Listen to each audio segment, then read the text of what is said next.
we're going to go over a little bit about finding natural neutral in the pelvis and the rest of the spine, and then play around a little bit with finding the connections to the core. So if you have any spinal issues, you might want to put a mat or two on top of this. When you lie down, if you have any super tightness through the pec line or the shoulders, or have had any injury to the shoulder, and when you lie your hands down naturally with your elbows to the side, it feels like it aggressively pulls too much, you could put a little block right underneath the shoulder and it'll stop the shoulder from opening. Now ideally that shoulder opening actually is lovely for a pec stretch, but if you've had some issues through the front half, it may not necessarily be an option for you. So the initial thing we want to do here is just find our feet in parallel sits bones. Tendency is to tuck them in really, really tight. We just want to be right underneath the knees, and they want to be about sits bones difference apart. And then I want to just find all of my my landmarks. So my neck is a high apex or a arched curve or an anterior curve right underneath my breastbone through my thoracic spine, all 12 of your vertebrae. Those are posteriorly tilted. My lumbar spine, my L1 through L5, is an anterior tilt or lordotic tilt. Chest line would be, thoracic spine would be kyphotic tilt. And then sacrum and coccyx are posterior. So when you're lying on the roller, a lot of us will lie down and be quite lifted in the lower back area. And there is a natural lift. Your natural curve does have a lift in the lumbar spine.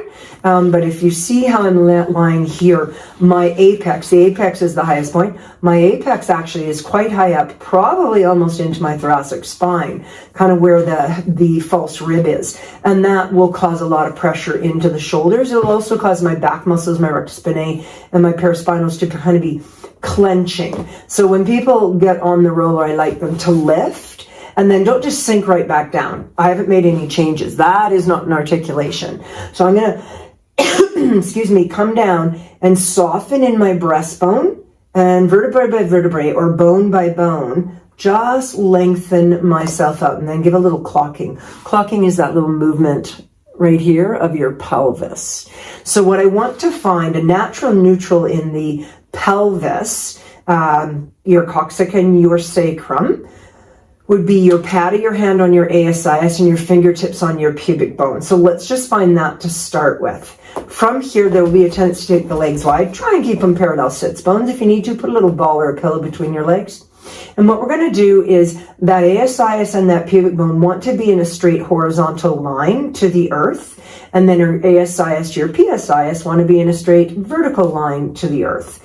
And so if you lie down and you squish your back down, so you see how I've got a little bit of unsquished grape underneath my belly button. It's about L4, L5, about.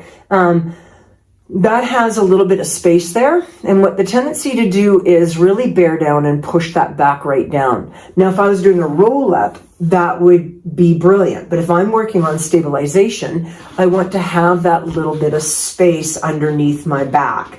Now, you may not see space. It's the sensation of space underneath the back. So just the feel that your ASIS to your ribs is not clenching down and pushing in. And you see how now my pubic bone is higher than my ASIS versus here, which is a larger anterior tilt than natural, my ASIS is now higher than my pubic bone. And I want those to be on the same horizontal line.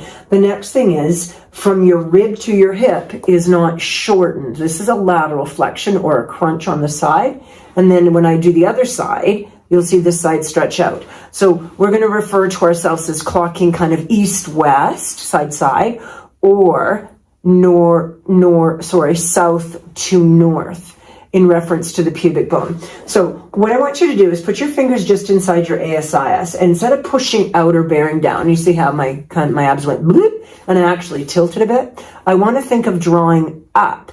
As I draw up, I don't squish down. So transversus is the abdominal muscle that we're drawing right up, and it's a spine stabilizer.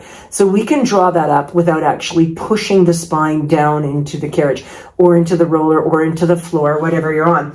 That's the sense that I want without actually changing my neutral alignment.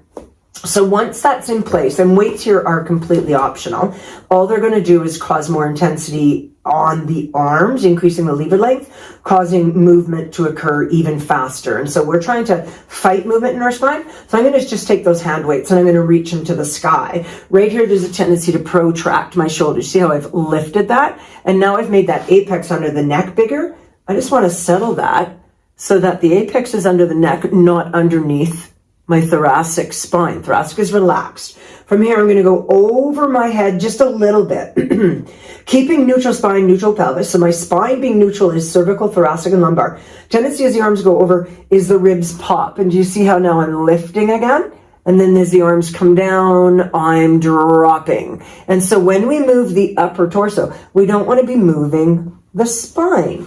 It settles nice and quiet, the spine and the pelvis. So just to start with, take the hands only as far over the head as you don't feel your shoulders wrap up or your ribs distend and pop, and then bring them down. So you can do as many as you want. Here I'm just going to do 2 or 3. It's an inhale and an exhale. Just naturally breathe. And then what I'm going to do is I'm going to snow angel with control, bringing it all the way down. Inhale, bring it up. No rib pop. Draw those abs in. Exhale, bring it down. So when we draw our abs in, we think from the pubic bone to the belly button to the rib cage, everything drawn in. And then we're going to snow angel the other way. Again, if the weights are too heavy and it just feels like it's yanking on your arms, don't use any weights.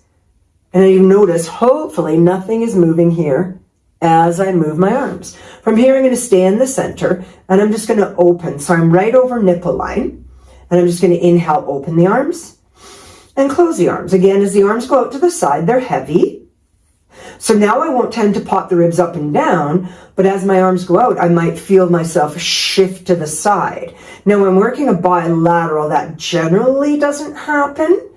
So we're going to work a unilateral. So keeping here without changing the feet, without kind of moving your shoulders off to one side, you're going to tighten up and just move one arm out to the side. So the arm that goes out to the side, you've got to feel that foot on that same side really engaged to the floor. As you do that, you need to zipper up this rib cage a little stronger and tighten this rib hip to not twist off to the side. So do a few there and then do a few on the other side. Because the weight load is coming to the, let's say, the right side of your body, your right leg, heel, big toe, second toe, third toe, need to firmly push down on the floor. So now we're going to crisscross, going back and forth. And you just feel how your core has to sort of adapt to where the weight load goes. But the spine is not changing. It's just floating off to the side. You're going to notice as this arm goes to the side, this leg pushes harder down, that inner thigh, that glute, that hamstring, everything needs to connect a little deeper. So bring those elbows, float the hands down. So that kind of gets us into that upper torso a little bit. Now, without changing, and if you need a break anytime, take it. Without changing here, we're going to add some heel lifts. Now I'm just going to hold those weights. I may or may not use the weights. The idea here is ribs and hips don't change. I'm pulling my abs up, watching I'm not tilting. So men, I like to say, you're coming into freezing cold water about mid-thigh. Pull up the boys. Females, you can think tighter zipper, connecting deeper, elevator coming up. I use glass tampon on the outside of the body, draw it in. So if people death grip when they draw in, they tend to tilt, right? And it's not a tilt, and that's why I use that. So I'm right on the sacrum, not on my tailbone. If I feel like I'm on my coccyx or my tailbone, I'm posting, I've got this big gaping space. If I'm pushing my grape down and squishing it, I can't even get my hand underneath. So there's this nice little happy medium. And then we're going to lift both heels, lower both heels. As we lift the heels, I want you to push a bit more into your big toe, baby toe, big toe, second toe, third toe. So you feel that connection still. As you lift, you should feel the glute and hamstring engage. They're not death gripping. I'm not squeezing them. They're just a gentle engagement as we do that. So keeping the ribs and the hips nice and neutral to each other, and the pubic bone neutral to the ASIS, PSIS neutral to the ASIS. I'm going to lift one heel. Now as I lift this heel, I'm just going to go for reference, my left heel. My left inner thigh has to turn on a little deeper.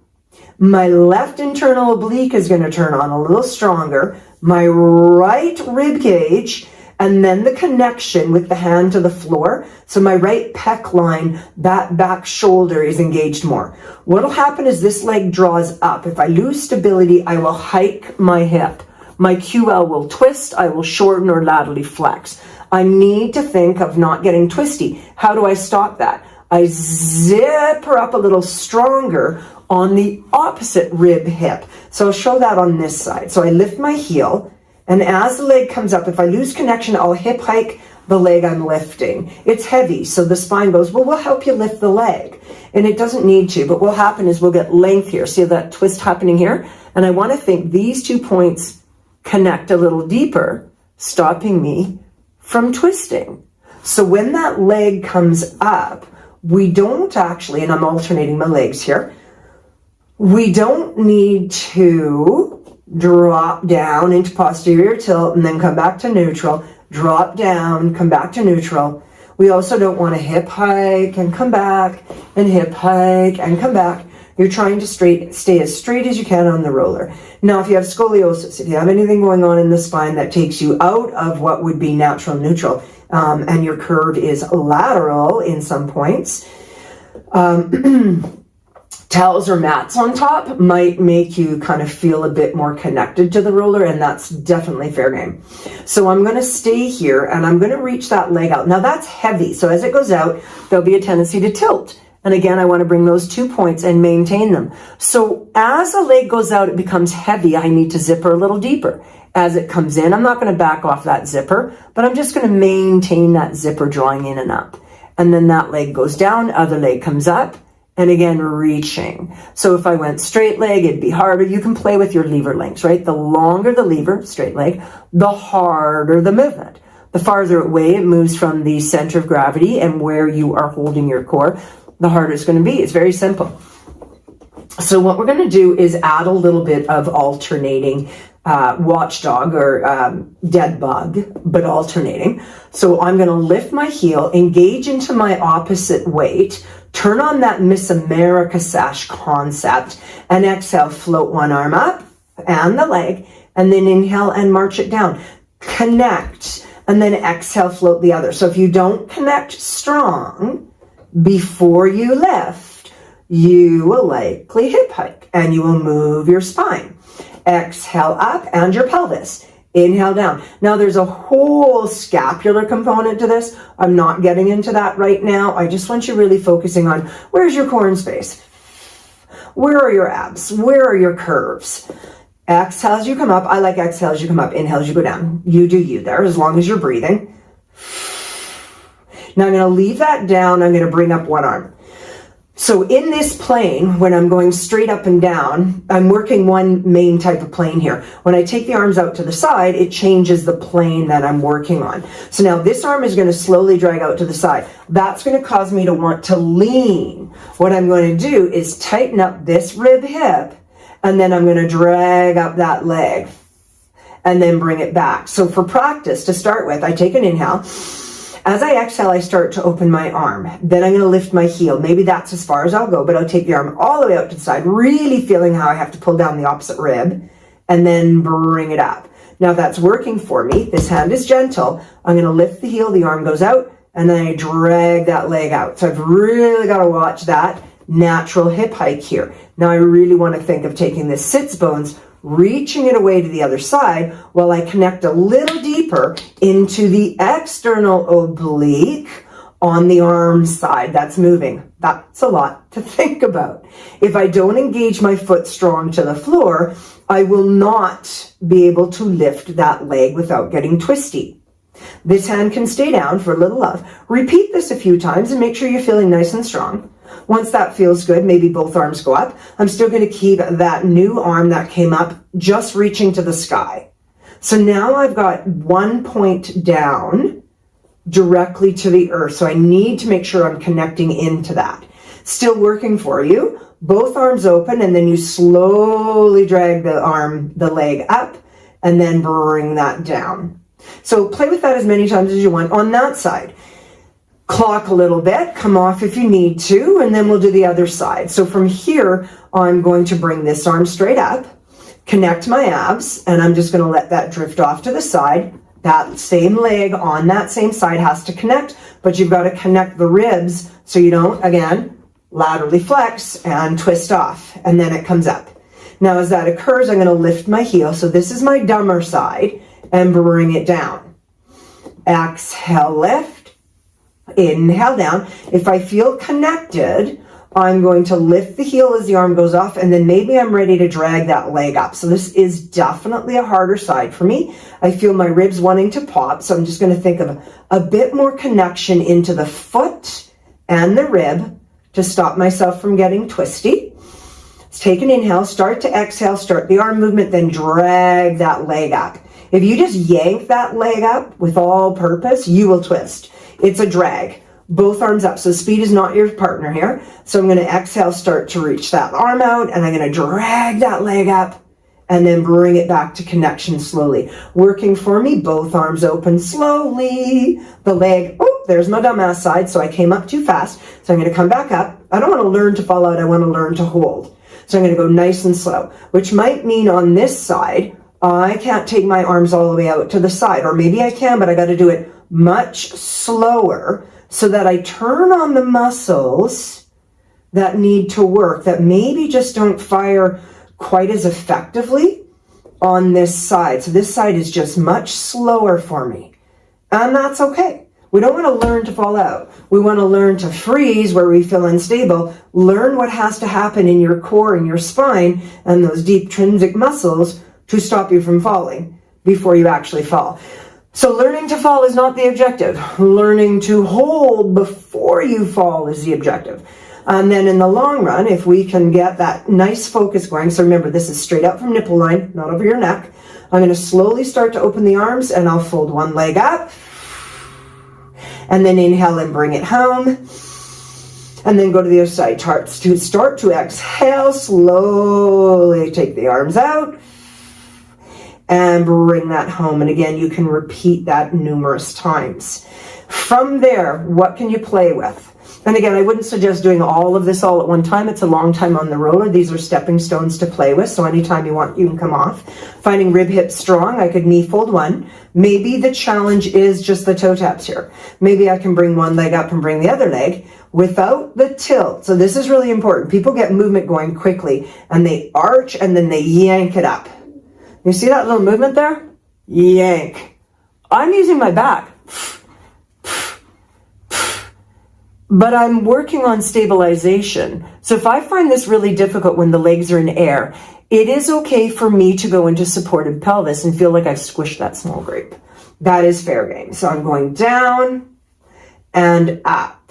Watch when you go down nice and slow. When you get to the bottom, don't rest. Maybe you can't get to the bottom. That's okay. But don't rest. And then instead of yanking up fast, drag it out of quick stand or drag it out of the jello. And then obviously harder, I'm hitting my bar there, is to reach out and pull in.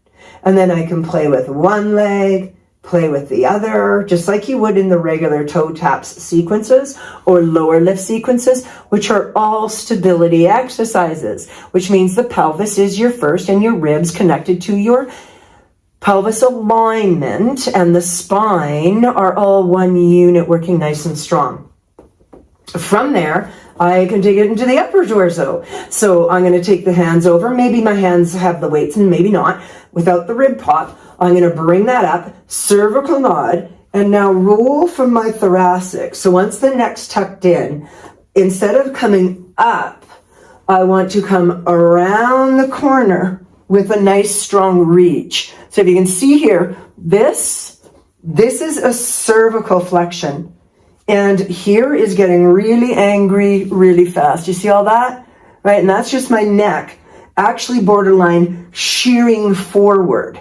So what I want to do is cervical nod, look to my knees. Now, if I do not have mobility in flexion, so it's not just strength, but if I don't have mobility in the flexion of my thoracic spine, this roll up is not going to happen. So we want that nice strong roll up. We're going to hold and then roll it back with control, snow angel. Inhale, cervical nod. I see my hands. I'm going to exhale. I'm going to roll. Tendency will be like, soften. The roll is not coming from my shoulders protracting forward. It's coming from me lifting up through the ab muscles and then rolling back down. Could I, if I'm holding position, as I roll up, if I'm really strong with the connection of this leg, now I've got less spine on, so I have less anchor points, I could kick a leg out or maybe just march it straight up and then bring it down. And then inhale, cervical nod, exhale and extend. And then inhale and bring it down. Could I do a set of hundreds up there? Yeah, I could. One leg is going to stay down when you're doing it. So we're kind of going to go for a set of 50 here. And watch, it's not this, right? Stretching with your neck, that you're getting that roll up, maintaining it, then holding. So I can go for a set of 50, put that leg down, connect, lengthen, and another set of 50, and play around with that. So that is a massive movement that you can play around with a little bit. I'm just going to slide that out of the roller, out of the way. And then from there, a really nice release is just that roller into the occiput and just giving that headline a little movement around. I'm just going to drop these off for a second.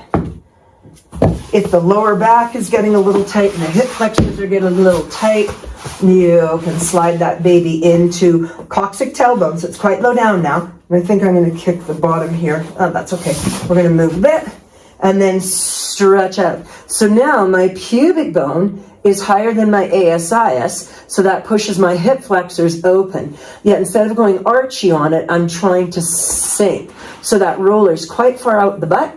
My legs are laterally rotated, open is comfortable. I'm just feeling a stretch here. And that leg coming in, playing a little bit with the hamstring stretch. It feels lovely. If you want a little bit more, you'd be super careful with this. I could bring it into the lumbar spine.